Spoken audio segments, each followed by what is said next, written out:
verse 4 to 8. Matthew chapter 24, verse 4 to 8, the Bible says, "And Jesus answered and said unto them, Take heed that no man deceive you.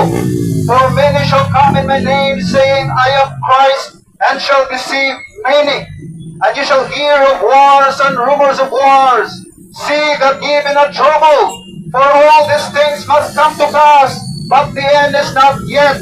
For nation shall rise against nation, and kingdom against kingdom, and there shall be famines, and pestilences, and earthquakes in diverse places.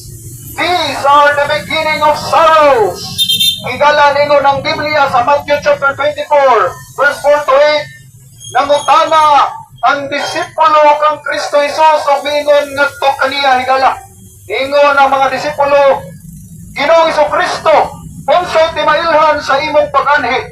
Ginoong Kristo, unsay timailhan sa katapusan niining kalibutan? Og si Kristo nitubag sa iyang mga disipulo mingon, "Og wabot yan ang panahon, ayaw kamo pagpailan sa bisan kinsang mga tao. Ngano man, kay moabot ang panahon nga daghan ang mogamit sa ngalan ni Kristo. Daghang mga tao nga moingon nga sila Kristo. Daghang mga tao nga moingon nga sila kunoy puli ni Kristo. Og ingon si Kristo nga ayaw kamo pagpailan niya ng mga tawhana, mga higala.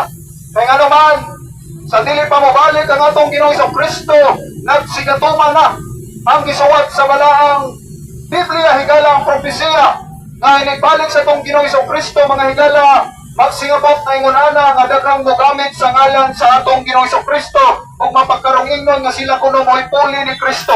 Ingon ang atong Ginoo nga ayaw kamo pagpailan niya ng mga tawhana.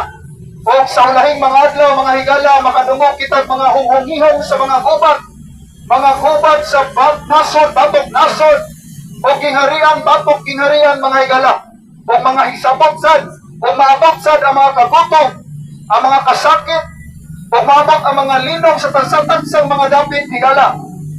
Daghan kay mga linong sa tansang mga kapit sa dili pa mabalik ang atong Ginoong Kristo, pero ningon ang atong Ginoo nga dili pa ni mao ang katapusan.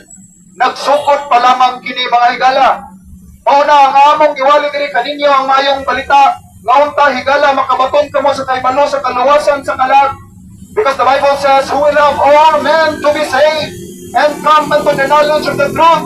Ningon ang atong Ginoong Kristo higala nga ang tuyong tumong sa itong Ginoo purpose